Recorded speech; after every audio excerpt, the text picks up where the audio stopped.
Okay. So everybody here thus far is Barrie Innisfil.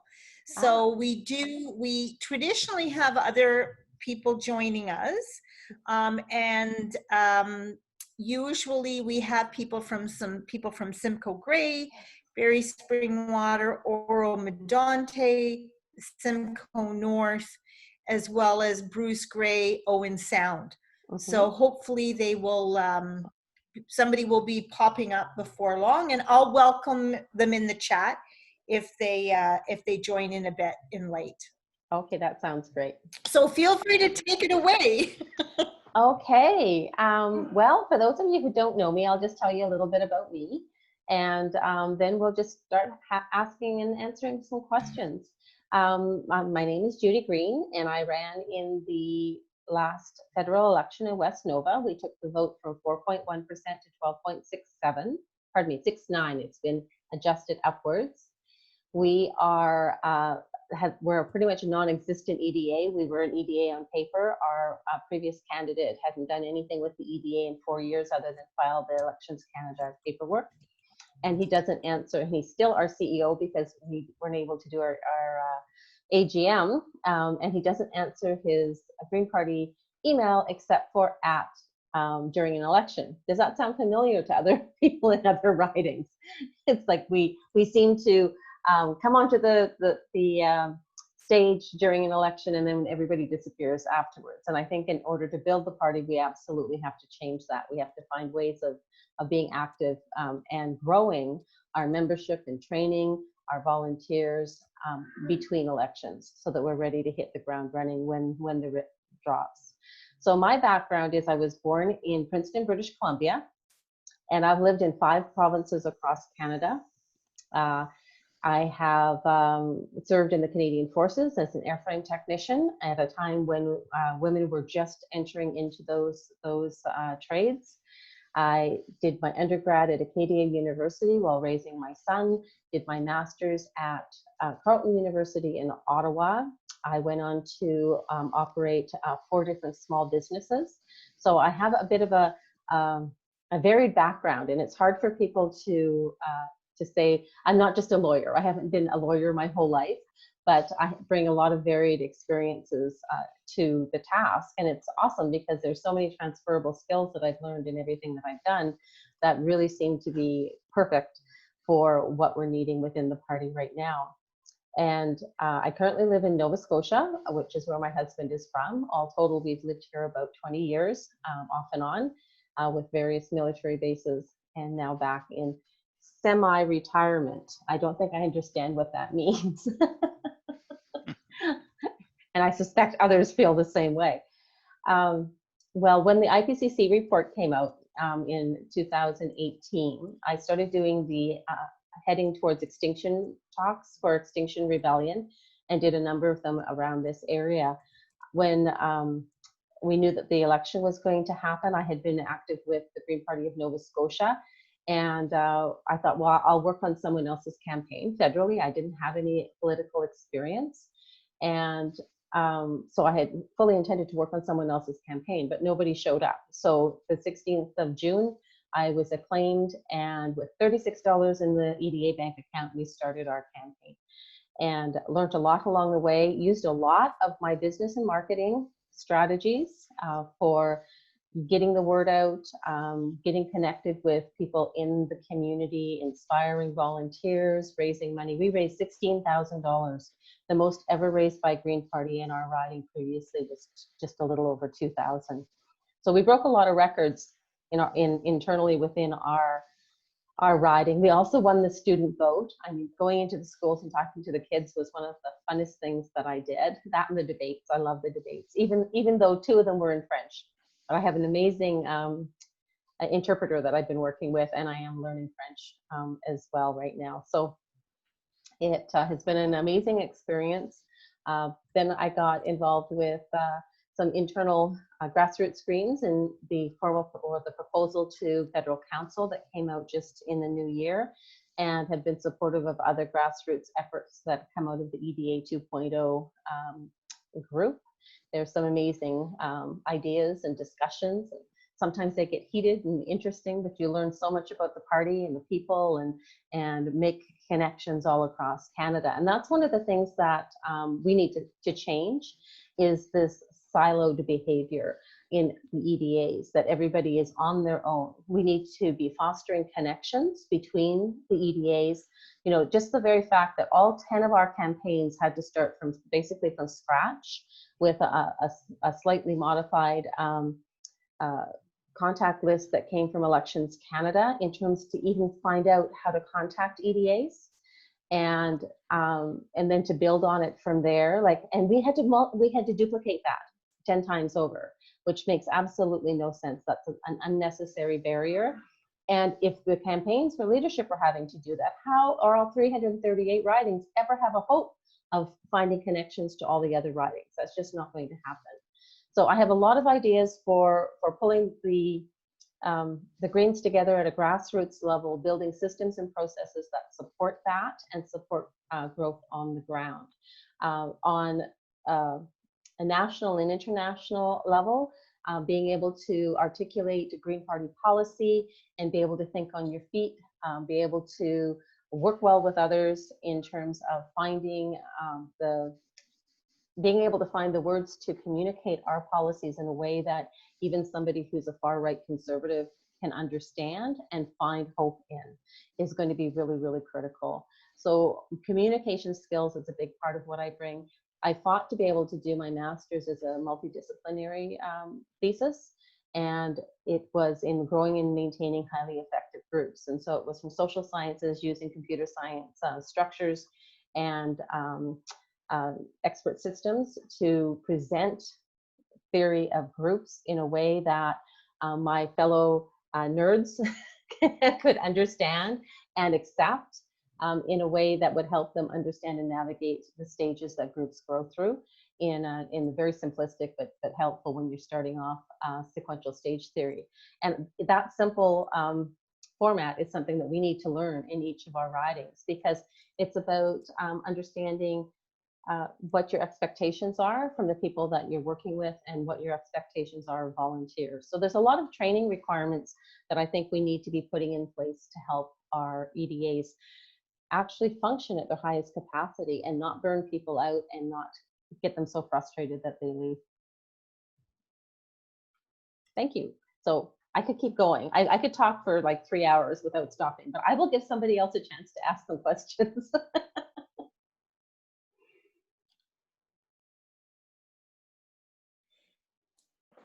Yeah, I think John said he had some questions, so we'll let John Wilson lead.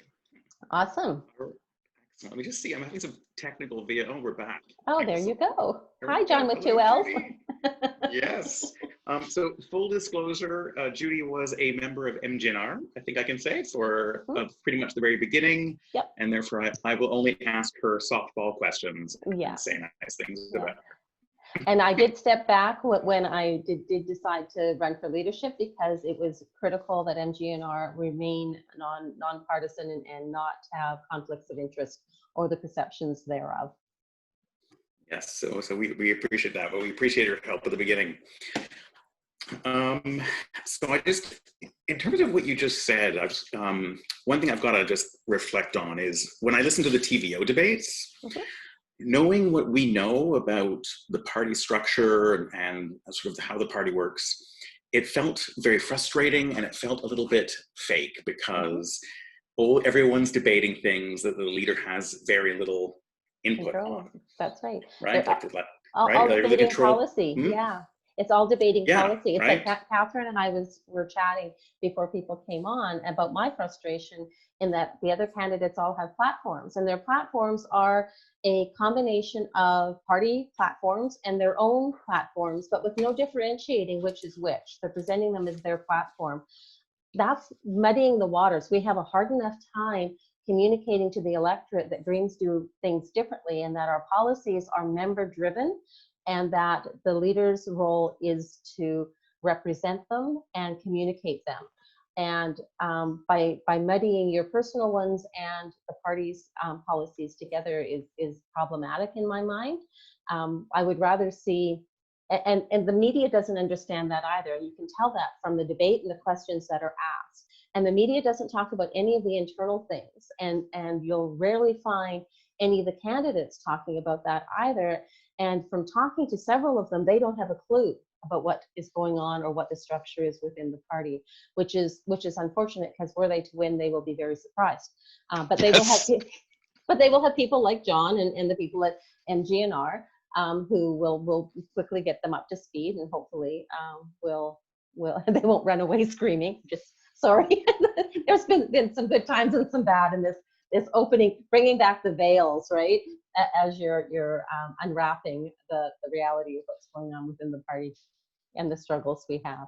So as John knows, my focus really is grassroots, and I think that there's a big internal, it's like two horses hitched to a wagon. One wants to run things top down, the other wants to be grassroots, and their connecting harnesses are no longer connected. So they're pulling in two slightly different directions, and we're not making the progress we need to make. And so the members need to choose which way. What is the direction this party is going? Are we going to be top down like the other parties and have more decision making and power at the top, or are we going to revitalize our grassroots and make sure systems are in place so that staff are supporting the EDAs? And that's for the members to decide. And just sort of to ask the question, although you took it as intended. So with the forums that Catherine has been putting together here, I asked that question of every candidate, right? And so the people who are on the forums, they hear the candidate's perspective.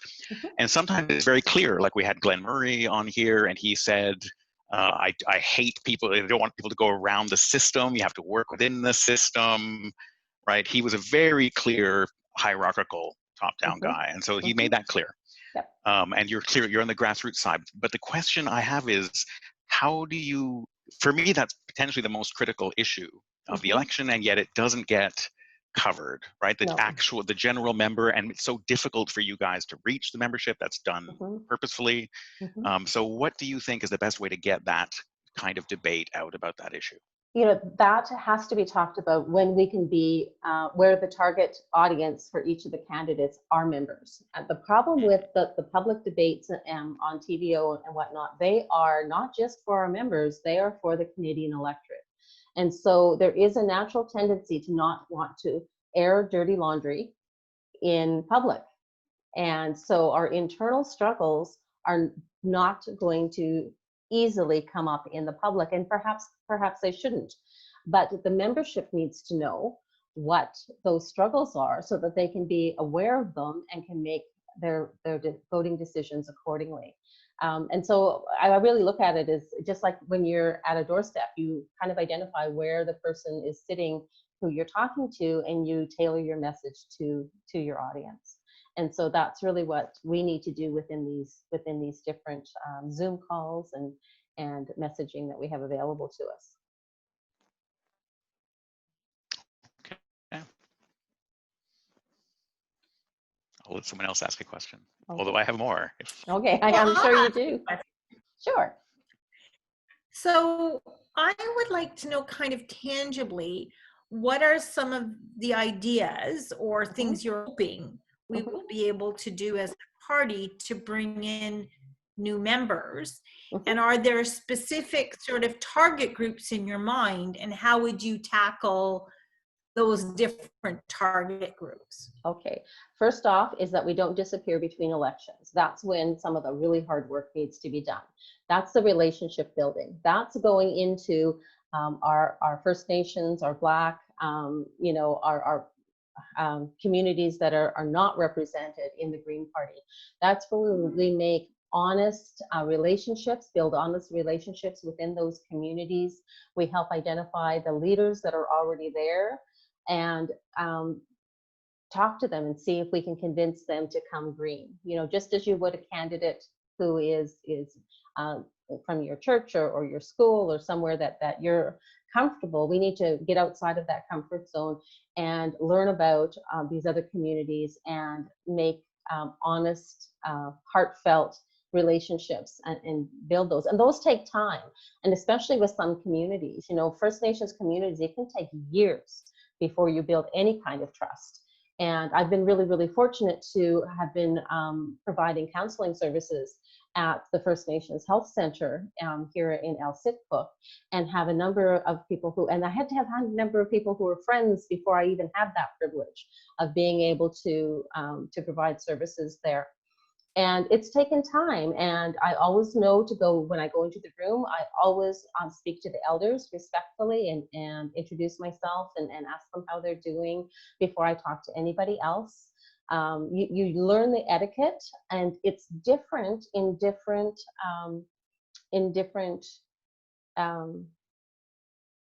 reserves as well as different nations. So like even within, I'm from Mi'kma'ki, so even within Mi'kma'ki, if I go to Wildcat Reserve, it's slightly different than at Sitcook. And so that takes time to learn that. Our Black communities are the same.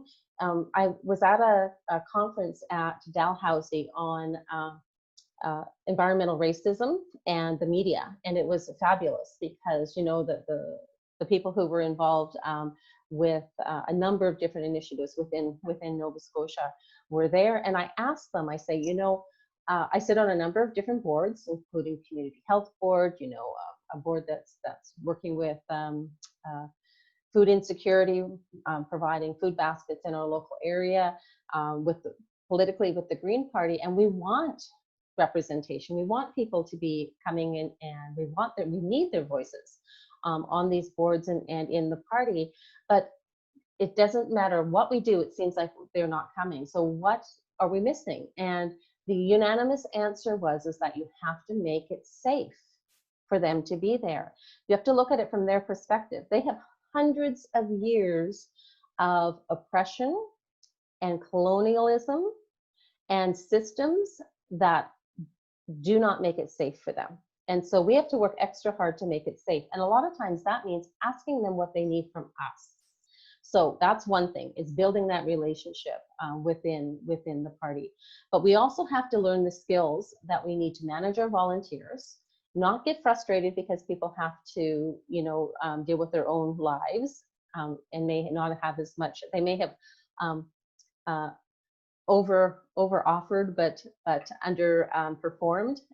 So we have to be able to manage all of these things that have to go into managing volunteers. I see that that's a skill that people really, really struggle with.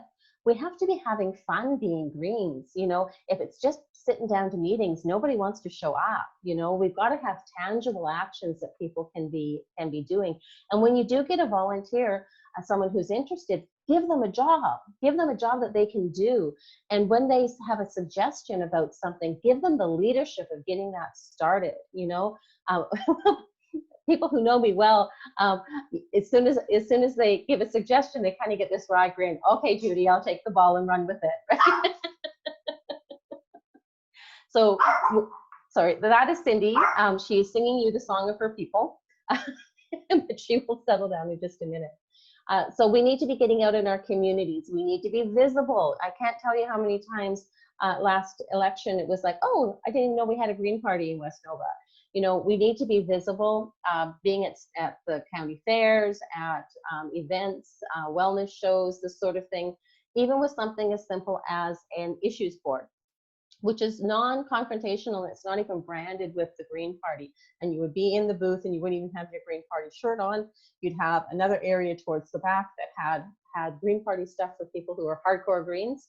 But what you're wanting to do is you're wanting to bring people in, have them tell you what's important to them in your region, because you'll be learning and you need to take notes of all of this. And you just give them a strip of stickers, and they take those stickers and they put them on the issues that are most important to them. It allows you to start having conversations with people and really to build that relationship and that trust. You know, the biggest thing I think with our electorate is they don't trust us and they don't think anybody listens to them. So you need to be starting that way. When you have that kind of relationship building in the community, then you start having people come forward to volunteer. Okay, I want to be more involved in this. Have a whole series. I think of it as like a marketing funnel. You need a whole series of activities that they can be involved in, short, that they can have success with, that will build them into, you know, positions of being able to take leadership. So in our area in the summertime, we have a whole series of like every single town will have a festival and a parade one weekend. So you can be doing festivals and parades every single weekend for about 4 months. And so that's a really good first entry. And that allows people to participate in their local area as well. Like we had totally different people in each of the parades that we did last year. And a lot of those people have come on to do more things with us because it was fun and they could have their own personality, and the whole flow was just so unique. Like Festival Acadien Claire, we had the youth out, the Francophone youth, and that was amazing. And one of them saw the Grand Mare at the side of the road, and we were all trying to get her attention. So all of us in green and in tie-dye colors and bright colors with our bubble wands and stuff, we're all calling it Grand Mare, until she turned around and talked to Michael. And the community members reacted to that because it's their children and their grandchildren who were in the party, in the parade with us. We also didn't have a vehicle until late. We walked all our parades, which is really funny because the Liberals and Conservatives started walking in the parades as well. The wife of Chris D'Entremont, who won, actually says, you know, I'm getting my steps in because of you. Because we were starting to really be leaders, just like we are with our policies in Parliament, but we can do that within our communities as well. We can also be partnering with NGOs and organizational environmental groups that are doing activities, and be there as partners and allies. You know, talk to people about being green, but you don't have to go there wearing a t-shirt. And again, it's about building relationships. It amazes me that we had so many people marching in the streets against climate change and marching with Greta Thunberg, but those like-minded goals did not translate into votes. So we have to be building those relationships, and we have time to do that in between elections. Another thing that we're going to do in West Nova, and I think it's a little bit demographic related, because West Nova doesn't have large population centers. We're very spread out. We have some small communities and small cities, but we don't have like a downtown Halifax even. So trying to get door to door in the RIT period's never going to happen. You know, we just don't have enough time because it takes so long to walk, you know, half a kilometer between houses or whatever. You know, we just don't have that time.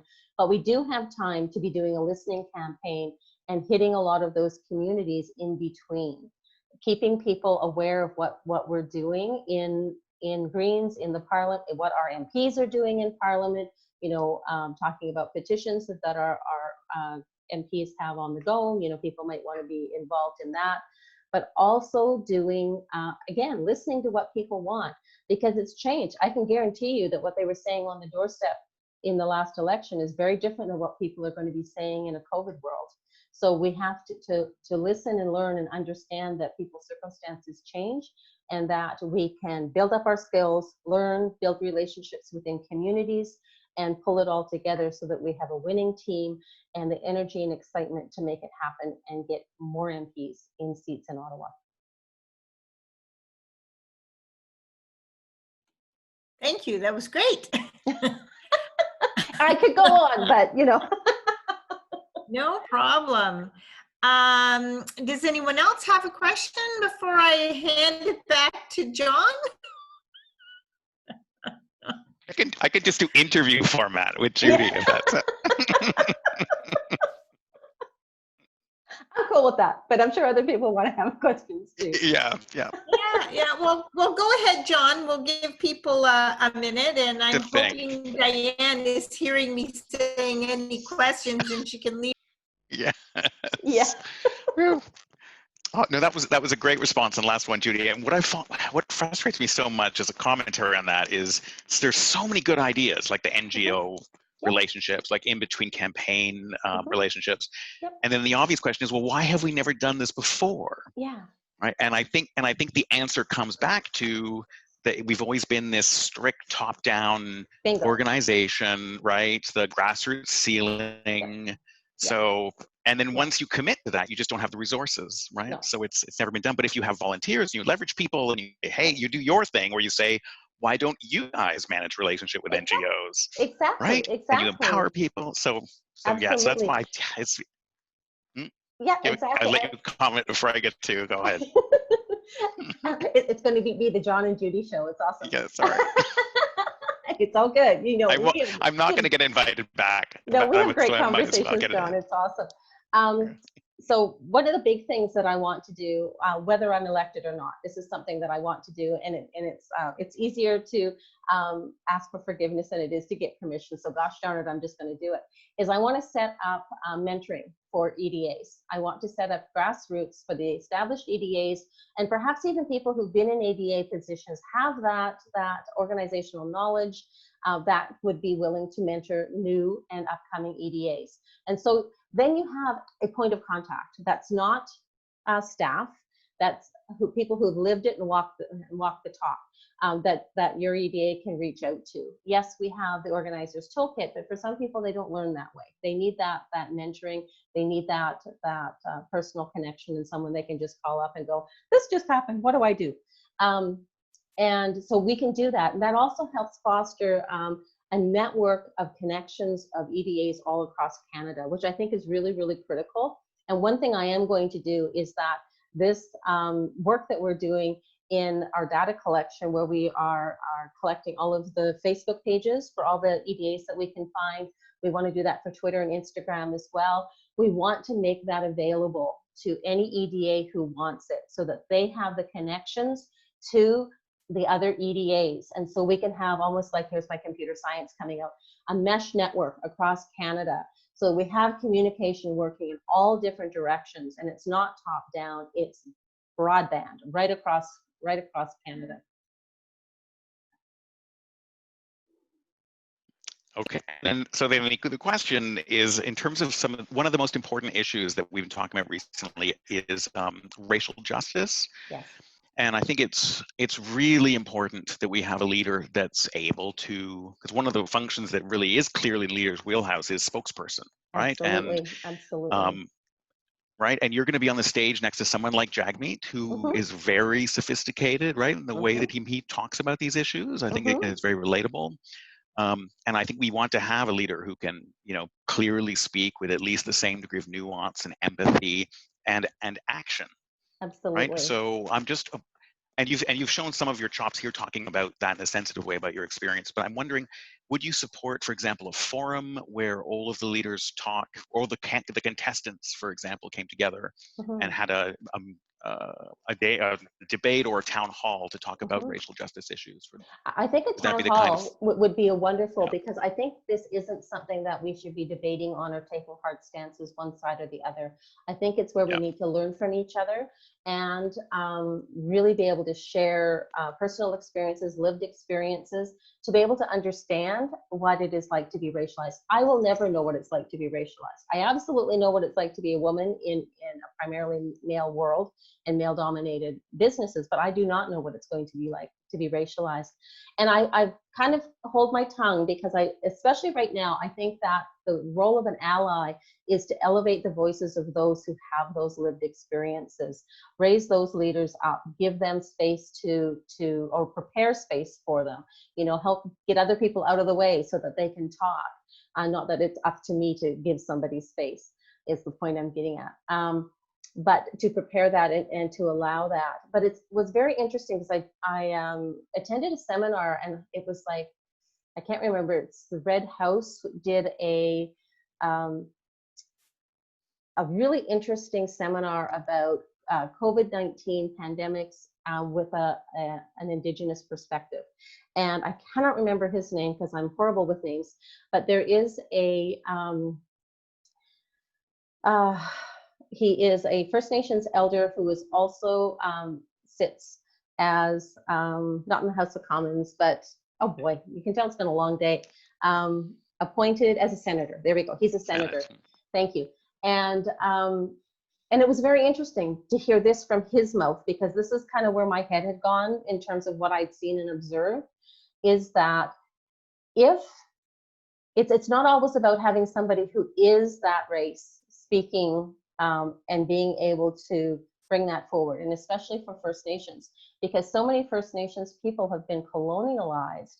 They themselves are not in a position to be able to speak with that experience of their culture, because they've lost it. It's been taken from them. Where somebody else who has done the research and has connected and has talked to the experts and talked to the elders and understands and has committed to learning that, may in fact be a better voice for that position than somebody who has that color skin and that physical heritage. So that actually made me feel a lot better. It made me feel that, okay, perhaps I do have a place in this space that's not taking it from somebody else, because I am sensitive to that.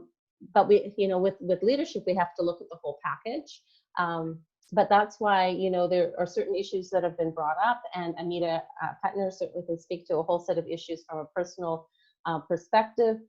Anime Paul and Miriam Haddad definitely can speak to perspectives, personal perspectives with the Black Lives Matter and people of color in a way that I never could. So I'm not going to try to compete on those issues, because that would be disingenuous. You know, that is, respect will have to be respectful of their lived experience. But we have to learn and understand. And I'm a voracious reader. I read, like, have audiobooks on all the time when I'm doing housework, going for walks, everything. I'm constantly have some sort of input happening. Probably not the healthiest thing, but it works for me. And so I'm always on the lookout for, and I've got a number of books in my queue on these issues, because I think that we need to understand them. We need to understand the history, and we need to understand what our personal colonialized reactions are to some of these things. Like when I have a visceral reaction to something, I would sit back and just kind of sit with it. Like, where did that come from? And what are my thoughts and feelings around that? And why am I reacting this way? Because logically, it's not necessarily the way I would react, but we react on it because we have biases, and we grew up in this system. And that's part of the problem that people don't really understand, is that it's not that there's a handful of racists who are doing horrible things. It's that the system itself is set up to foster inequity. And that's what we really have to combat. And understanding that is not necessarily something that's lived through that's going to understand, unless they've taken that step to start to analyze it and look at what the real root of the problems are. And, you know, as a aircraft mechanic and a software engineer, I know troubleshooting. You know, I look and I see things that are symptoms. That's not what you got to fix. You've got to follow it back upstream, find what the real problem is, and fix it there. And that's really what you know, those skills kind of have to come together. And listening, you have to be able to listen. I talk a lot, but I do listen. Just one quick question on your book list. Have you read How to Be an Anti-Racist yet? Yes, it was one of the newer ones that I haven't read it yet, but it's in my queue. Yeah. Okay, because in terms of the role of being an ally and being able to contribute to it, right? I think that's a powerful and new framing for me. Absolutely. Anyway. I think we have to take it past the point of just not being racist ourselves, but really stepping out and speaking out when we see it, and being, yes, absolutely. And I think that you know, Black Lives Matter has really brought those conversations to the forefront, and that's a good thing. You know, we need to ensure that there really is systemic change, and that it just doesn't go back to being collateral, or going back to being, you know, status quo.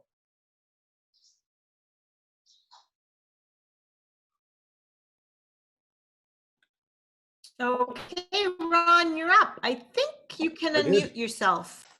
Sorry, I didn't really disappear.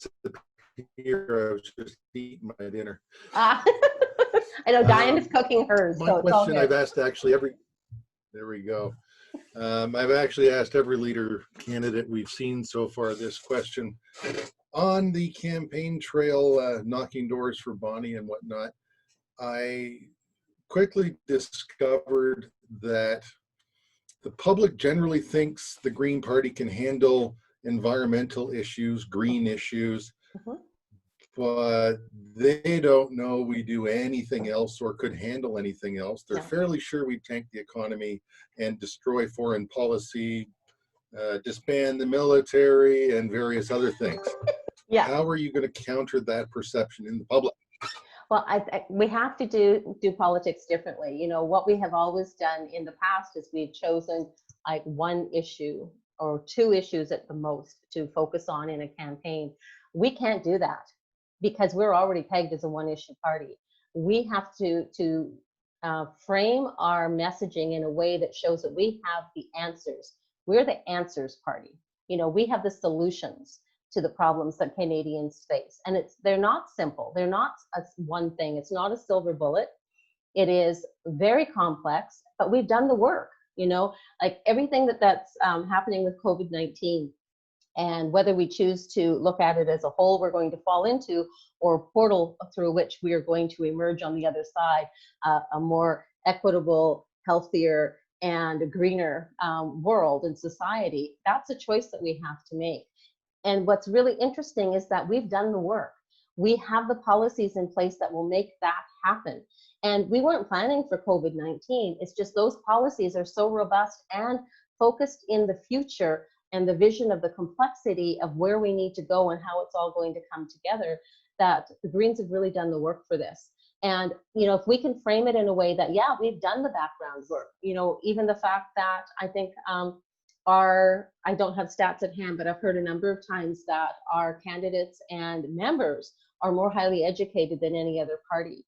You know, we have more candidates and members that have degrees and advanced degrees than other parties. Not that that's the be all and end all. You know, I know a lot of people who didn't even finish high school who are amazing and have accomplished a phenomenal amount in the world. But it shows that we have done our research, we have the people, we have the manpower, we have the smarts, and that our policy process is robust.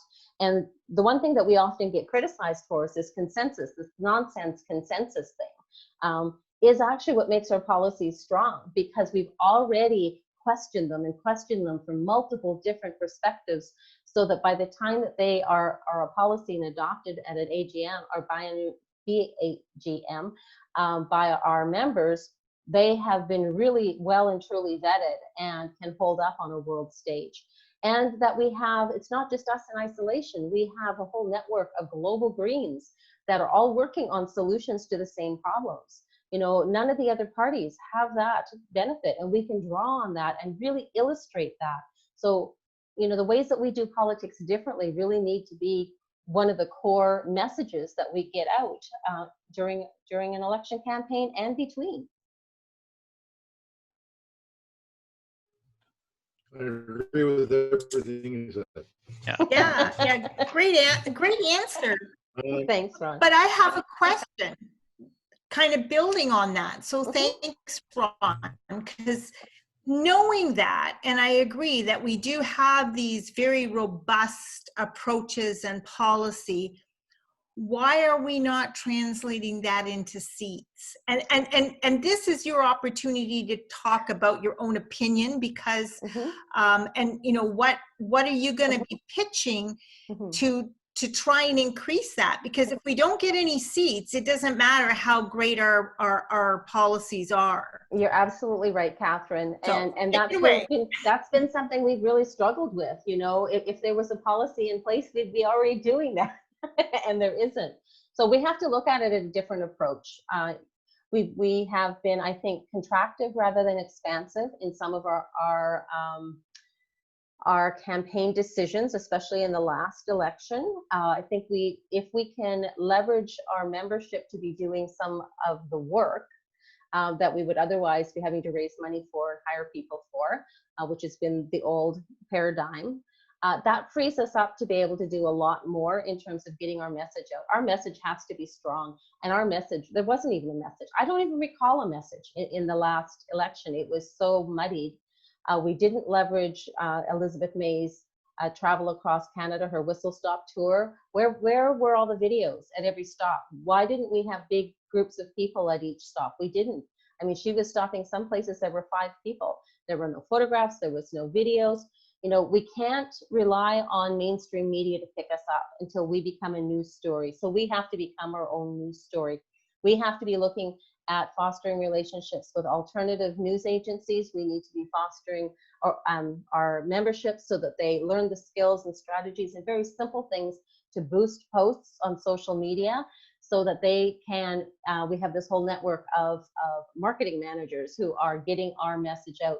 But that message has to be clear, and it has to be done in a way that is unifying, but still allows for specialization in each of the EDAs.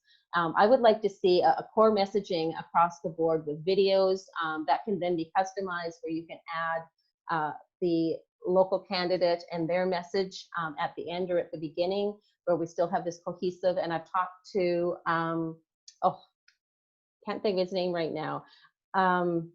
He did all of those great videos where he was videoing, talking to people and walking through all parts of their day, and he wouldn't stop talking about all the things that Greens were doing that were affecting all parts of the day. I can't remember his name, but it was awesome. But I was talking to him about that, and he said that it would be very easy to set up to have that main video ready to go, and then with instructions for people to just be able to add on. So you don't have to have videographers in every riding. But we also have to have media, and we have to have it up in time for people to use it, not like the morning of the announcement. You know, you need a little bit of lead time. We're dealing with volunteers here. You know, they've got to have at least a week or so knowing that, okay, we have to schedule this and get it out. We need to be a lot smarter in our marketing, and we haven't been. You know, I'm not an expert in marketing. I've run 4 businesses, but there's a whole lot of mistakes that they're making that are rookie mistakes. And we need to stop doing that. We have people in our party that are experts in this, far more knowledgeable about marketing than I am, who can speak to this and who could really put together an amazing marketing campaign for us. But we do have to stop waiting for mainstream media to pick us up, because as we're seeing even now with the debates, they pick up on the wacky, the crazy, because that's what they think we are. They don't even pay attention, with the exception of Steve McCann in his last post today. He did a nice little article on us saying how comparing the Conservative Party leadership race and the Green Party leadership race, and perhaps the Conservatives should take notice. So it was it was really well done. It was well done. I appreciate that, and I understand that Steve's wife actually works for the Conservatives. So, so bless his heart for doing that. So unless we make our own news, they're not going to pick us up. And right now, you know, who can compare with COVID? Who can compare with riding in the streets? Who can compare with, I mean, here in Nova Scotia, we've had the largest mass shooting in Canadian history. We have a little boy that's still lost that we haven't been able to find. We've had 2 tragedies affecting our service members here, one right out of Halifax and one with the snowbirds that the captain who was lost was actually here from Nova Scotia. So we've had one thing after another. Politics is not breaking into that news cycle. We have to find other ways around it. And I think we can do it. We have to be smart. We have to be, it's really about our entrepreneurial thinking versus big business thinking. We have to be more entrepreneurial in terms of how we approach our marketing and our messaging and how we get people out. We have to remember that it's not what you tell people. They don't remember what you tell them. They remember how you make them feel. Great, thank you. Ron, do you have another question? I have another question, and just a little note on that last vein. Within the riding, we found that it was pretty disheartening where we would locally try to broaden that knowledge base of the community, and we were getting a lot of uptake and a lot of positive feedback, and then the national campaign would just stick to green, green, green, Yeah. green, green, green. Yeah. So they would just destroy all the work we made locally to broaden our appeal and convince them nationally that we're only the environment. No. But let's change tacks a little bit to current events. Yes. So which one? Today the Prime Minister blew up about the Today the Prime Minister blew up about the 2 Michaels. Ah, yes. and the cabal that tried to get him to release Meng Wanzhou.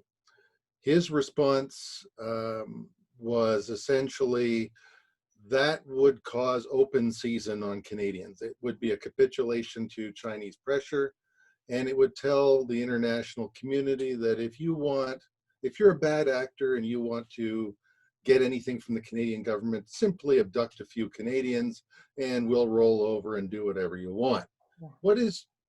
You might get my opinion on this, but what's your opinion? Okay, so first off, our international affairs is a total, horrible, complicated mess, mixed in with trading, our exports, economy, and all the rest of it. But ultimately, just like the Green Party of Canada has our 6 core pillars, a core pillar that Canada should be basing everything on is basic human rights. And for countries that are not fulfilling a basic human rights, well, then we need to pull back from what we're doing. So I'm thinking like Saudi Arabia, definitely what's going on in China. We have to really relook at what our foreign policy is, and and that's also what's going on in Israel. So we have to be equitable in how we apply these policies across the board. And as much as my heart bleeds for the 2 Michaels and all of their families and loved ones, I have to agree with the position that this is a hostage situation. And all the experts say you cannot capitulate, you cannot pay them off, because it will just get worse. And unfortunately, the Chinese government has behaved like a South American cartel in this respect. And we have to stand firm, as hard as that is. We have rules in Canada that keeps our judicial system separate from the government, and that has to remain separate. If we have the government interfering in judicial hearings, that's a slippery slope. SNC Lavalin. We have to keep that separate. And if we don't, even for saving someone's life, how many more are going to be lost down the road? And yes, it could be open season on Canadians. We've seen that behavior in South America, when there's the whole kidnap groups. That's how they make a living. That's how they fund themselves. And their revolution is by kidnapping North Americans. So it really is. Sometimes you have to make those hard decisions, but I think it's well thought out, it's logical, and there is a basis of understanding law and the rules of the country that we can fall back on to support that position. I agree with you 100%. Who's next? Diane Hogarth, you're up. Hi there. I've just finished my dinner. Okay, so Judy. Yes, Diane. Judy, great stuff.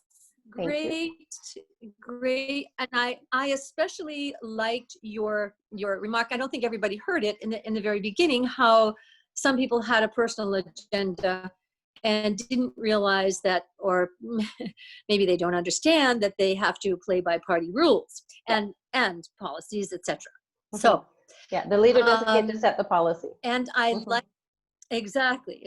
And also I think I love your stance on educating, on communicating, on all of that. We in our riding live in a very conservative, very, very, very, very conservative riding. And however, we have a lot of people that have moved up here from Toronto who, who we started to get to in the last campaign. So I like your idea of getting out in between campaigns, but I have a question. How do we preface that in between campaigns? I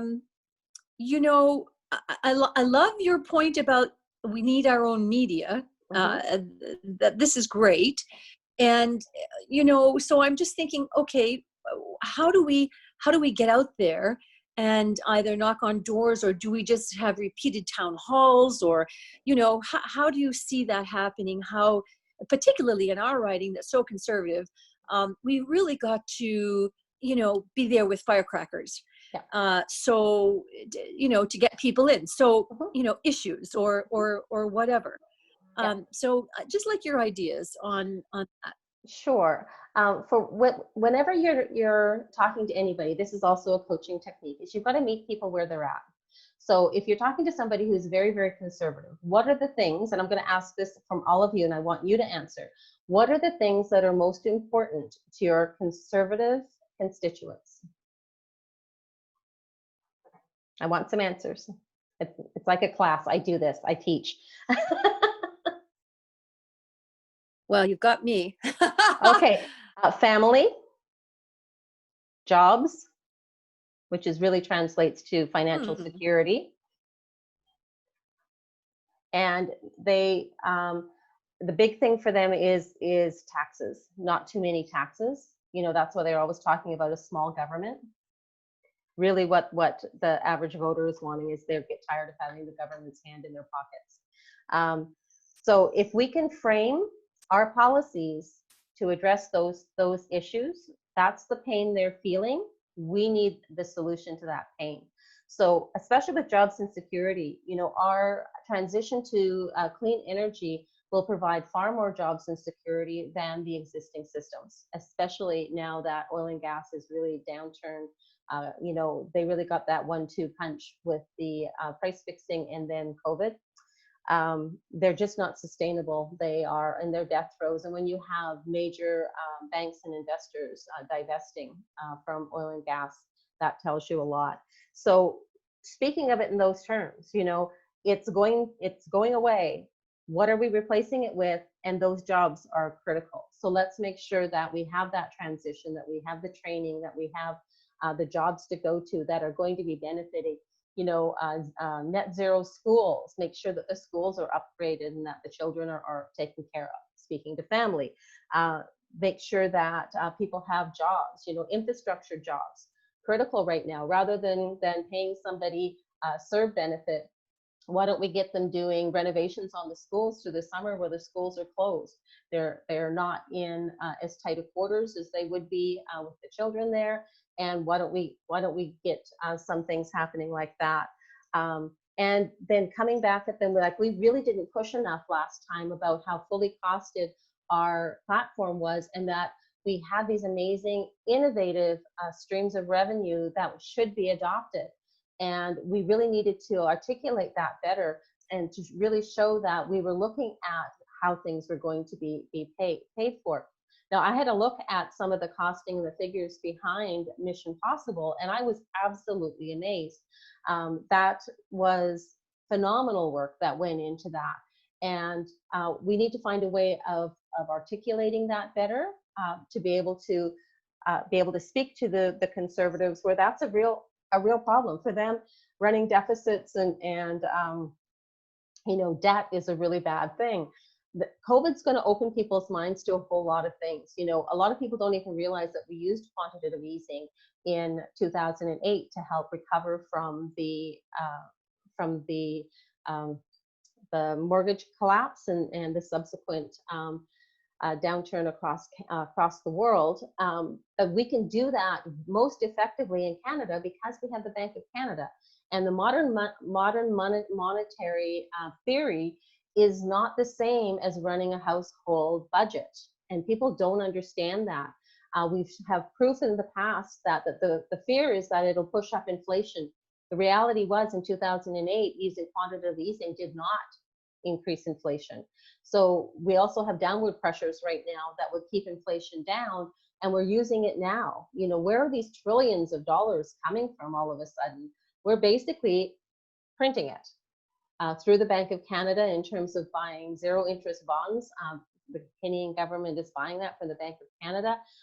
And a lot of those will just be forgiven because we can do that with our bank. And it's a way of getting in, and this is why it's so critical that those dollars don't go to corporations, that they go into the pockets of individuals, so that we have a trickle-up economy. A trickle-up economy works. The trickle-down economy does not. It goes into the pockets of the income earners, the top 1%, and it doesn't go back into the economy.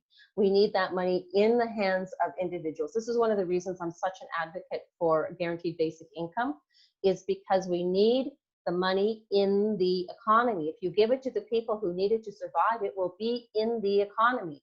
And I mean, there's a great story that really illustrates this. And if you'll indulge me, it is in a small town. A visitor comes into the town, stops at the hotel, not sure if the room's going to be up to their liking, but leaves $100 on the counter while they go look at the room. The innkeeper takes that $100 and he pays 3 bills that he owes within the community. And each of those people pay a number of other bills. And eventually that money comes back to the innkeeper, and he has the $100 back. The visitor comes down and says, nope, that room's just not going to work for me, takes his $100 and goes away. But in the meantime, everyone's paid their bills. And that works. And that is one of the ways that, that the quantitative easing works. It's one of the ways that guaranteed livable income will work as well. We kind of meandered, but did that answer your question? Oh, yes. Okay. I think we should carry this meeting on for another 3 hours at least. What do you think, Catherine? That's awesome. I'm good. It's early here. We didn't finish with Manitoba until 11:30 last night. It's only 9. I definitely liked your response on that one. It works for me very well. Thank you. Thank you. I particularly liked your phrase "trickle up economy." I don't know if you coined it or if it's out there. I haven't seen it anywhere else, but it seems like it to me. Put it on a T-shirt. Yeah. Yeah. Get associated with that. That's very good. Yeah, anyone who pays attention to modern monetary theory would understand that phrase. Yeah. Is that the whole idea of money coming down from the wealthy is just ridiculous. No. And they just don't spend it. No, they don't. They don't spend it on the things that are important. They pocket it away. There's another really good, if you're doing town halls and talking about this, there's another really cute little video on YouTube. And it's an experiment that they did. I mean, they kind of had actors and stuff, but what they had done was they had two pots of $1,000. $1,000 they gave to a very affluent gentleman in a top coat and hat, and the rest of it they broke down into $200 that they gave to 5 different people. And so they were instructed to come back the next week. They all came back the next week, and the interviewer asked them, well, what did you spend your money on? Well, one of the women said, well, I got winter boots and coats for my kids. They haven't had them in years, and now we're set for the winter. Another said, well, I was actually able to catch up on my utility bills and really stock up our pantry. Another said that they were able to put a little bit of money away for a course that they wanted to take, and the books that were really expensive. And another was something along the same lines. You know, all of them were putting the money back into the economy. And then he turns and asks the gentleman in top coat and tails, well, what did you spend your money on? He goes, spend? Where? What? Oh, it's still here in my pocket. Right? That's powerful. It's the nail right on the head. Yes. Yeah, that's powerful. Yeah, so those kind of graphic images and stuff, if we're doing town halls, and I'm a huge advocate for town halls, is using some things like that. That visual messaging gets things across in a way that words cannot. And we really should have a resource of that sort of thing going on. MGNR, create a resource of things like that are out there, because I'm really good at putting other people to work. I see this as an animation. Yeah, exactly. So, I mean, we have wonderful ways of being able to articulate that to people. And that's something that a conservative person would understand as well. You know, they have bills to pay. They, you know, one of the reasons they don't want taxes is because they're struggling to pay their bills. You know, it's you really have to couch things in terms that people will relate to. Find out what their pain point is. Good advice, Judy. Good, very good advice. I just wish I had half the knowledge that you do, and then I could stand on a street corner and and spout it out. Well, maybe we need what is it?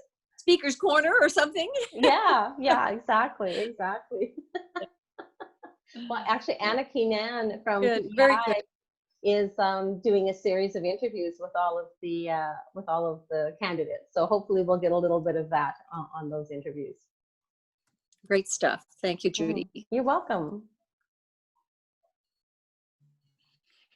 Diane, do you have another question, or can I let John ask Oh, one? please have John ask one. That's fine. Okay, great. Thanks, John. You're up. She's very charitable, Diane. So I'll just run through, there's three really quick points. So first, with your question about the conservative voters, I mean, I'm a marketing guy and I don't have the data, so I can't answer the way I would like to, but I think it's based on my research of voter decisions, I think it's an issue of identity for them. When you look at the psychographics of right-wing versus left-wing voters, they have a stronger tendency to have in-group favoritism. Right? So when the conservative voter wants to have someone that they think is part of their group, right? And so when you look at our race, the conservative guy was a white-haired white businessman who would be the kind of person that you would pretend these guys will identify with, right? So I think when we talk about how does the Green Party extend our reach to those voters, we have to think about it as partly a branding issue and sort of regularizing us, right? We're not the freaky, crazy people that you may have heard of. We're your neighbors, and we're, we have families, and we're doing the same thing that you're interested in. Yeah, absolutely. So that's the second point on. I'll just finish, and then you can answer them as you will. The second one on this racial justice forum. So this has actually come out of some work we've been doing with this MGNR partnerships, and we've actually started. There's a campaign that started circulating that amongst the different campaigns to try to get some momentum behind it. This just happened today. And it sounds like so far, Miriam, Haddad, David, Dimitri, and Amita are potentially on board for it. Excellent. I just actually sent out... Yeah, I sent an email out to Michael today. I was going through my trying to catch up on past emails to say, now that I'm over all this craziness that we had momentarily to distract us, we're back in the game and ready to look at this again. So hopefully I'll hear from him shortly.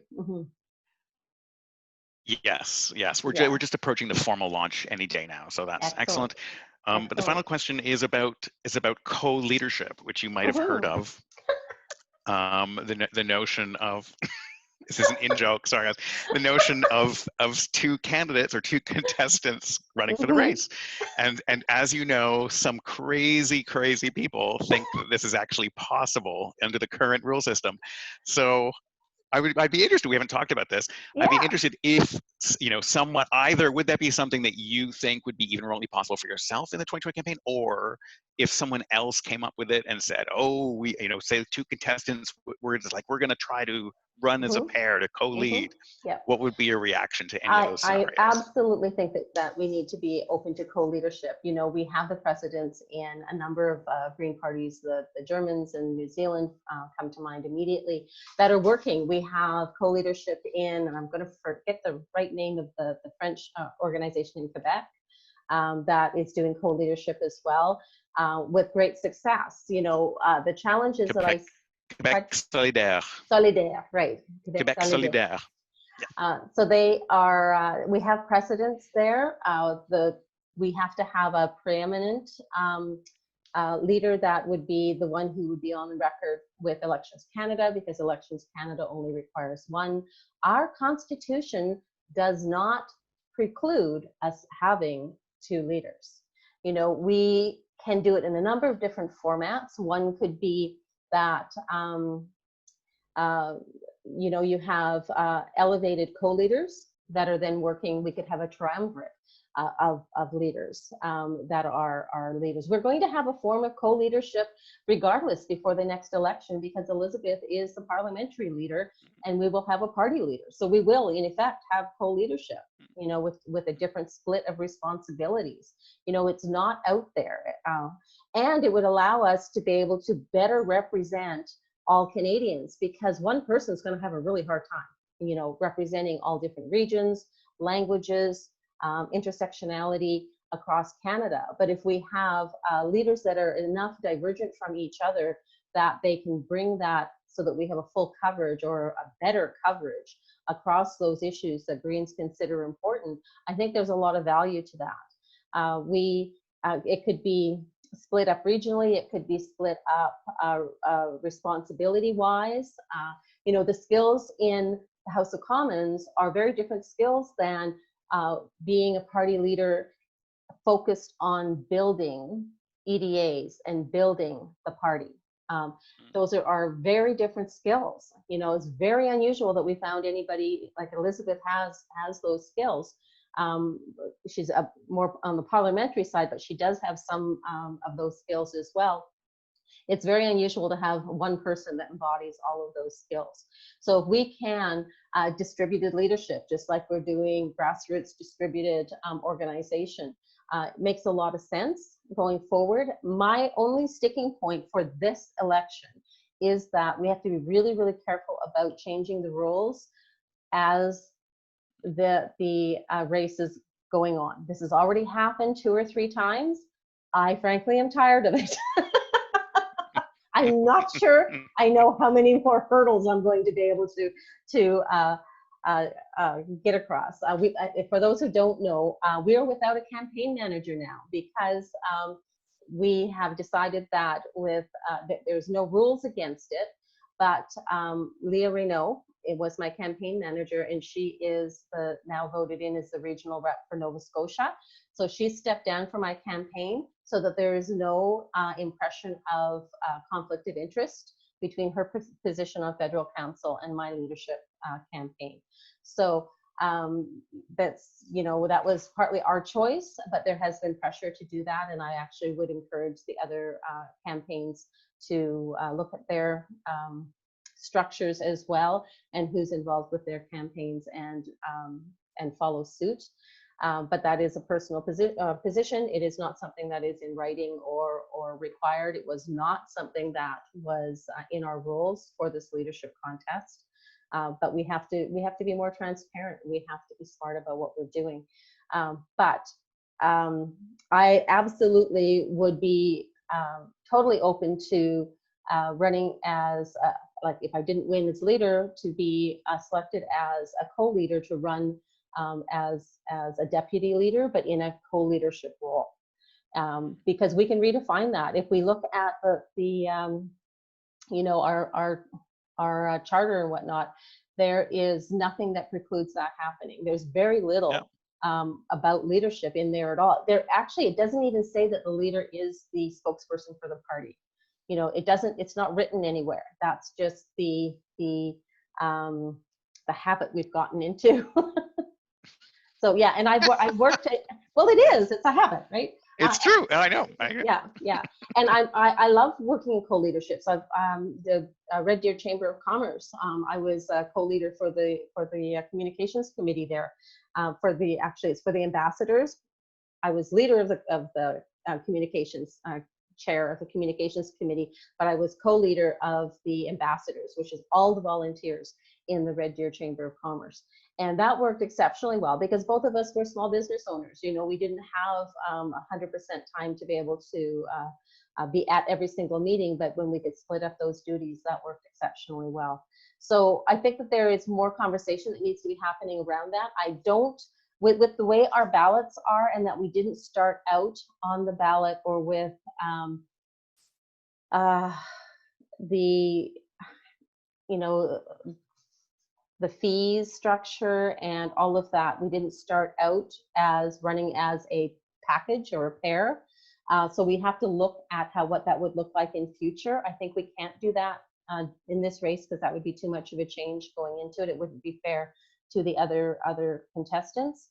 But we absolutely could come out and say if either of us are elected, we will it'll be a package deal. You'll get the other one or two as deputy leaders.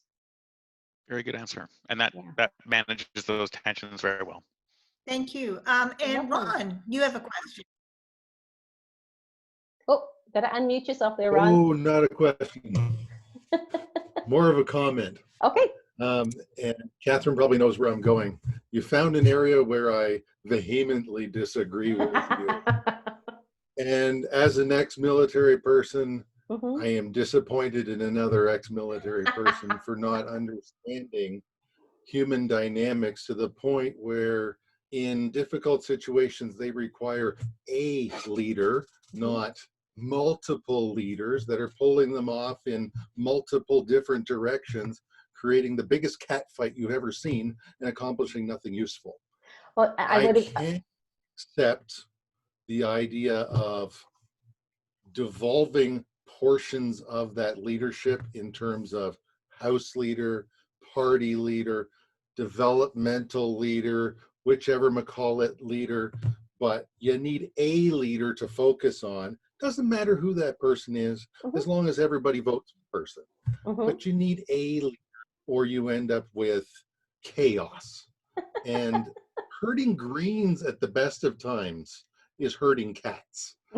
Well, this Now is very much true.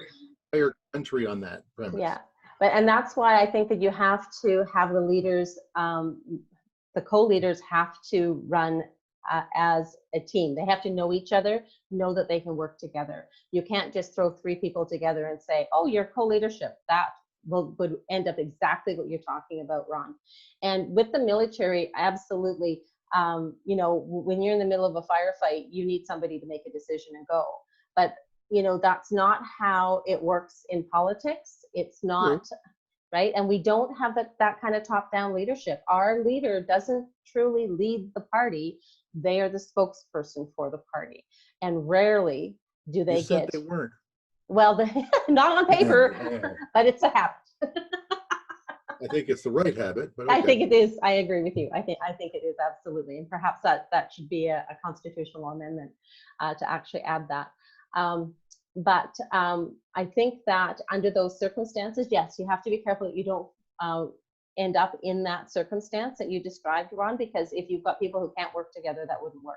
You have to have a cohesive group that is have already talked about it, know what their roles would be, and are comfortable in that position running forward. And quite frankly, in this current race, there's only one person that I would explore that possibility with.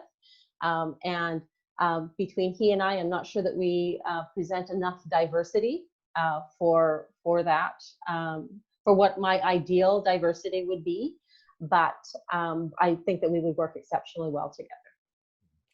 For me, the better approach, and I like what you're saying there, would be to re-establish an older vision, if it never really happened, of governance both within Canada and within the party, where at one time, when I was a lot younger, let's look at the government model. The Liberals, to their credit, have started to bring some of that back, but not to any great degree. The justice minister was the justice minister and was in charge of their file. The defense minister was the defense minister and they were in charge of their file. Human resource, whatever the files are, they were actually in charge with them, of them. They weren't just doing what the prime minister's office said to do. Right. Within the party, we could do the same sort of thing with having a leader there, but independence of action for subordinate positions. It's something that we as a society have lost, but we need to get back. It's an internal responsibility system where people are actually held to account for things I agree with you there. and are expected to make decisions.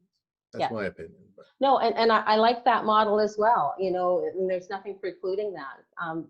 Just as I said, it depends on how the leaders want to share the duties. And it may well be that There are certain responsibilities that are in the purview of one leader versus the other, and that works very well because then you're not chomping on each other's toes on the same things. But it just needs to be clearly laid out between the two leaders. And really that's about group dynamics. That's about building your team, making the decisions about who's responsible for what. That doesn't need to be in the Constitution or anything, but that to be effective, that needs to happen internally. Absolutely. Mm-hmm. So do you like it a little bit better now, Ron? Just a little bit? Slightly. Okay, we're making Ever progress. so slightly. We're making progress. But you brought up some good points too, so I appreciate those. I'm not against some devolution of power as long as that there's an ultimate person to blame. I think we'd have to all take the blame. But if it's in a certain portfolio, absolutely. Yeah. No, I agree with you. I think that I'm a big one for personal responsibility and that, the buck stops here kind of thing. And in politics right now, there does tend to, here in Nova Scotia, oh my goodness, it's a little fiefdom where we have the premier really is making all the calls, and the cabinet ministers do not have that. They do not have that autonomy. He overrides them on a regular basis, and it's not good. It on so many levels, it's not good. It doesn't function. And it becomes more dysfunctional as time goes on. And Harper, we saw that with Harper. He was a control freak, and we had the same issues there. But there does have to be accountability, and I think that that's something that we have to work on better in society, not just in politics, about personal accountability. Like even, and I don't mean to rag on one of my fellow contestants, but Percival made I honestly think that he was well-meaning when he made his comment about, having an incentive or a monetary incentive. I think it was ill-conceived, but when Miriam brought it to his attention that was very offensive, instead of apologizing and going, okay, I'm sorry, yes, I can see how that could be taken that way, wasn't my intent, and backing off, he did exactly the same thing as our Conservative friend did with his words to Theresa Tam, was that he basically, he didn't apologize, he explained why he did it. And so that's not personal accountability. Personal accountability is, oops, I messed up, I understand that now, and I will do better in future. That's personal accountability. And we're human. This happens all the time, I'm sure each and every one of us, even this week, probably had a circumstance where that was the case. This is how we learn. My mouth will run ahead of my brain. Absolutely, absolutely. And like in a forum like we had for TVO, there was no we didn't know what questions were coming at us. Dylan was brainstorming off the cuff. I really looked at it like how Elizabeth's comment about having SNC-Lavalin make sure that there was water in the reserves that don't have water. That was her kind of brainstorming in the same kind of circumstances. And yet, once it was fully fleshed out, it was like, okay, there's a whole lot of things about that's not going to work. I think Dylan's in the same circumstances. Unfortunately, it was a racialized comment, and it was offensive, which unfortunately is not helpful. No, it's not. Mm-hmm. Okay, great. Thank you. Diane, you have a question. You're up. Hi. Can you see me? Hi. Bad hair day today. Bad hair day. Hi. I'm letting my sparkles shine. Oh my God. Oh, good for you. Good for you. So, Judy, one thing that I personally miss is the ability to be able to voice to voice ideas and to voice to other people. Okay. Mm-hmm. So, and to have the knowledge of those things. Mm-hmm. Like I'm sitting here thinking, wow, I didn't know a lot of this stuff was happening or going on or whatever. And I was just sitting here thinking, what would you say to the possibility of let's say a leader's blog you know, Mhm, once you're elected, of course, Yes. you know, because we don't have enough of that kind of education. No. And No, I'm we looking don't. at it as education, because then the rest of us can educate others. Absolutely, know? absolutely. Yeah. I do have to applaud the GPC, because one of my big criticisms has been that their messaging is always to other. Like all of the members are treated as outsiders. They're not part of the team. And it's like, Yes. give us money, or, Yeah. you know, and this is what's happening, give us money.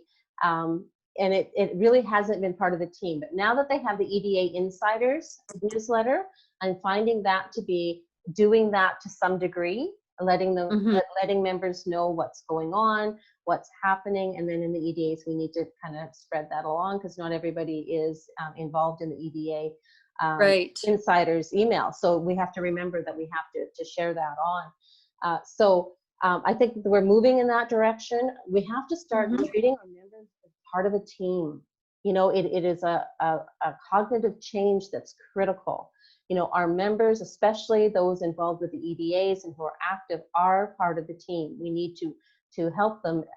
You know, I would love to do something, and I had this thought to, when people sign up to become a member, that we have a series of automated emails that go to them. Not everything, all the information at once, but a little bit. Okay, now that you're a new member, great. Did you know that you could, the EDA or the organizer's toolbox is here? Or did you know that there's this great video that will help you understand what our organizational structure is? I still know Mhm. people who are longtime Greens that didn't even know we have a federal council. Like, we are failing on the education aspect of that. Mhm.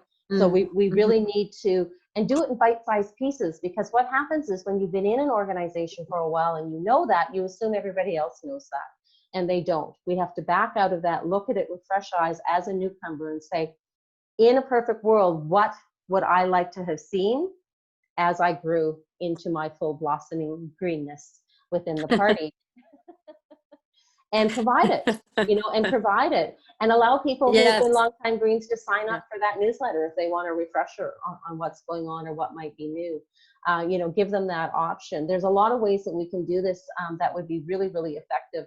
I really like that there is a caucus blog or a caucus email that comes out now. Elizabeth sends out email every week. You can sign up for it, that tells what's going on in caucus, because it's critical. And then there's a whole lot of petitions at the end of it. You can take the Yes. information, See. share it. Yeah. Yeah. Mhm.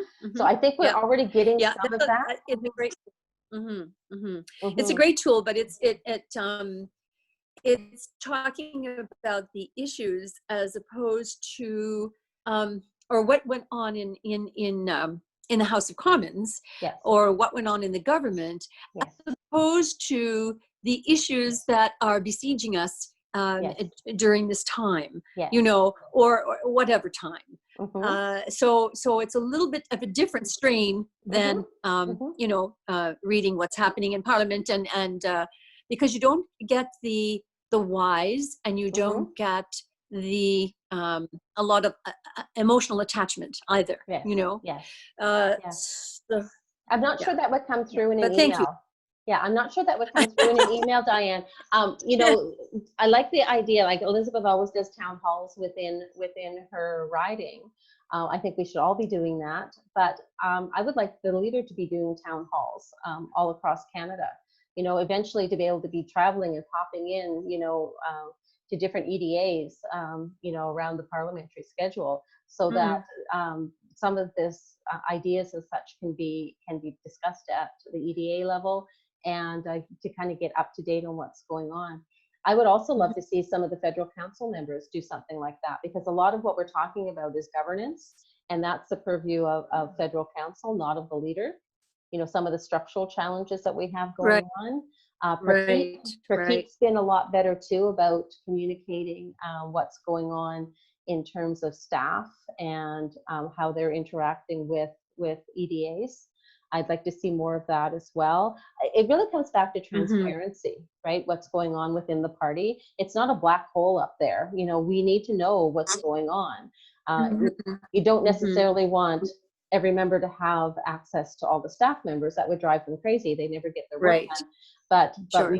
we do need to know what's going on. Like executive summary would be great. Yeah. Thanks. And- Thanks, Judy. You bet. Yeah. And you can sit in on federal council meetings as well. You just have to request Yes. to do so. Right. Yeah. Right. And I think But of some that's of these. something also. Yeah. Yeah. Mhm. Stuff like that would be useful to Yeah. new members. Absolutely. And then they can self-educate as long as they have the tools or the right. direction. Mhm. That's right. Yeah. Yeah. And Slack Thank you, Judy. channels as well. You know, there's so many resources out there. We just aren't doing a good job of articulating what they are and how to use them and how that benefits our members. Yeah. Thank you. Great. So Mhm. Judy M has a question. So Okay. take it away, Judy. Hi, Judy. Oh, it looks wonderful there in your yard. Yes, well, jealous. I'm barbecuing right now, so at my neighbor's house now that they're done. So that's why I've been offline. Mhm. But thank you so much. I'm really enjoying this. I'm also in Barrie, but I'm on the north side in Barrie, Springwater, or Medante. So Okay. I think we'll be going forward in that we want to speak more closely together because we recognize that that's a benefit to all of Yes. us to share resources. But I have to give Mhm. kudos to BI for really, doing the work to host and get to know the leaders, and then for inviting me in. Thank you. So, I have a question that's.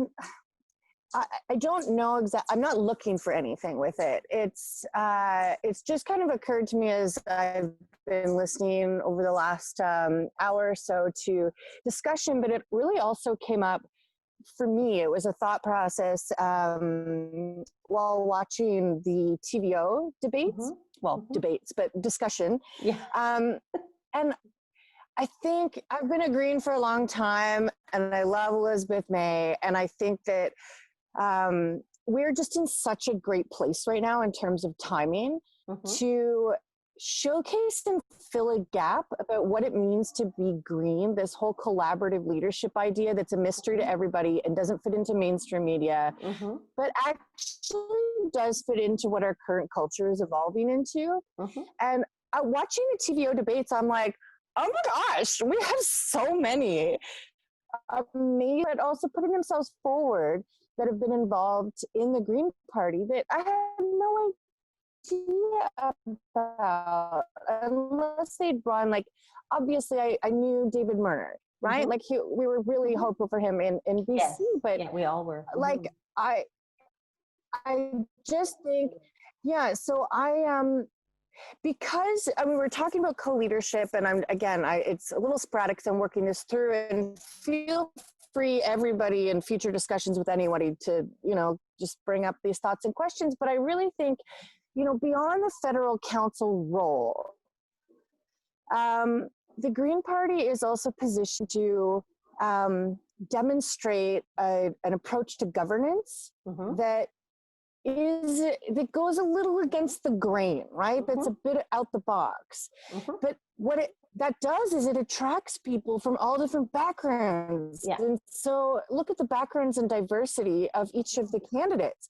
And I think something that the Greens, I guess my question to you is, in thinking about the talent on the candidate panel alone, Mhm. but also thinking about where, we're really, really pushing for recruitment and appeal to those who are naturally green and just don't know it yet. Yeah.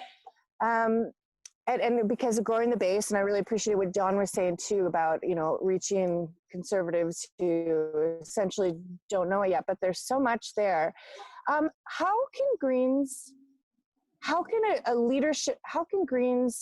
utilize the leadership that's being put forth right now beyond the campaign to reach out to Canadians as part of that movement to grow and not lose it? That is something that the leadership campaigns generally suck at, because then you lose, and it's name somebody who lost 10 years from now. You never know. No. And that sucks because the ideas being put forth are so great. And I think the green approach could be different. So my question to you is, in hearing me ramble about this, is like, what thoughts do you have on utilizing and tapping into the leadership presenting itself, but also maintaining that going forward beyond saying it's just going to be like the federal council? Because I'll be honest, I've been involved for a while. I don't really know anything about the federal council, and that's maybe kind of a problem. You know, so I just kind of want to get to know your thoughts on some presence, because that group of 10 people is like so attractive. Okay, Judy, let her answer. Like, let's okay. Okay, I'm not sure I'm going to be able to have all the questions down here, but I think I hear what you're saying, in that we have such an amazing opportunity with these candidates. You know, at the very least, we're going to have 10 new MPs. You know, that's my hope, is that with the contestants that we have, the visibility that we're getting now, they're working in their home ridings as well as on the national stage. We're going to do that. There's already conversations amongst us that we want to keep this going. You know, we want to keep this synergy going and work as perhaps a shadow leadership in a way of just being an informal pool of past leadership candidates who are working on leadership issues that can then be funneled to the leadership if they're so inclined, or to the membership. Just finding ways that we can keep this synergy going. You know, one of the things that turned me off politics, I was a school trustee, and my son was about 8 at the time, and I had been asked to run for, and I can't remember what political party, I think it might have been the Liberals. And I'm like, I watched a question period, and my son has ADHD, and I'm looking at question period, and I'm going, why would I want to waste my time doing that with people who are not even as well behaved as my 8-year-old kid with ADHD? That was a total turnoff for me, completely total turnoff. So if we're talking about wanting diverse candidates across the board, and women especially are really turned off by that aggression and that nonsense, for me, it's a waste of time. Why are we doing that? What is the end game here? What is the goal that we're trying to achieve? Because all of this is getting in the way of that. And I get pretty brutal about that. Because for me, I am very, very goal oriented, and anything that gets in my way is like, I don't think so. You know, if it's that sort of drivel that there's no positive feedback for. It's too ego driven. It's like, I want to say, okay, this about, and I've done this in classes. I was having problems with a couple of students in one of these classes I was teaching, and I put a basket outside the door, and I put a sign there that says, please leave your egos in the basket. And they got the message. So you can be subtle until you don't have to be. But I think that if we have a more cordial, a more you know, collaborative way of doing politics, which Greens do. I mean, look in PEI, they call it gentlemanly politics. A little bit sexist, but you know, I'm talking to Peter Bevan Baker about that. He doesn't think that's one he can take on just yet. But they do gentlemanly politics there, and it isn't about tearing each other down. It's not about nyet, nyet, nyet, nyet, nyet. You know, there are ways of being official opposition that is pushing the party in power to do better. You know, that's great, you took that step, but really you need to be over here, and this is why. You know, and holding them to account, not playing gotcha politics. Who the heck wants to be involved in gotcha politics? I think this is one of the things that's really turning electorate or voters off of being involved in politics, is all this juvenile, ego-centered nonsense behavior that is actually detracting from the critical work that needs to be done as our planet burns. And we have serious issues with how our society really needs to be restructured and decolonialized. You know, we should be focusing on these, and like there should be, this is my big, hairy, audacious goal. I don't know if I'll ever see it in my lifetime, but I'd love to see a parliament where there are no parties. Once you're elected, you are part of that parliament and you are working for your constituents. I would like to see there be completely, if we can't get to that point, then at least have issues that are considered completely nonpartisan.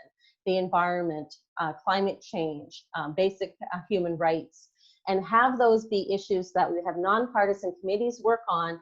And once those rules are in place, that the next party that comes in can't just arbitrarily roll them back.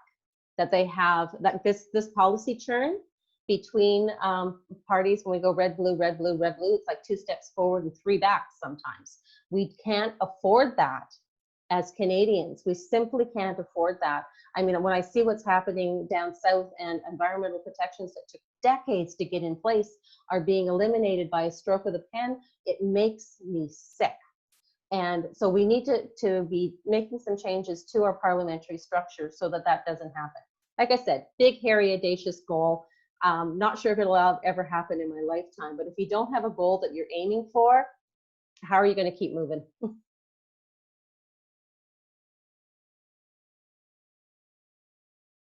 I hope that answered your questions, Great. Judy. That was, I think so. Yep, she's got her thumbs up. Okay.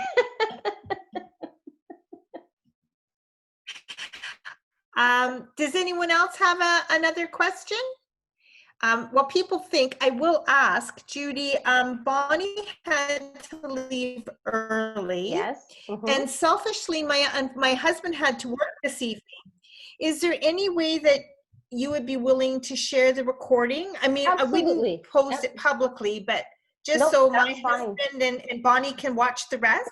Absolutely. Okay. I'll link up with you on email. Okay, I will actually post it on my YouTube channel, and you can share it. I have Oh, no problems. perfect. I have no problems with these discussions being public. I'm for complete transparency, and I love these conversations because as I'm talking to more people, I'm getting better ideas, and we're coming up with other strategies, and I just love the synergy that's building here on this campaign. Okay, wonderful. Does anyone else have a question? John, surely you must have another question. You read my mind, Catherine. I think he's eating his dinner. Yeah, he's eating his dinner. Fork in hand. You got a reprieve. Yeah.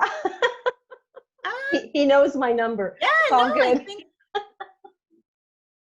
yeah. Okay, well, I think we're good. So is there anything Excellent. you would like to say to kind of wrap things up? Just thank you all for taking the time to be here tonight. I absolutely love this. I know I actually did my basic trades training in Borden, Ontario, kind of in your region there, and spent some lovely times at Wasaga Beach and in the area.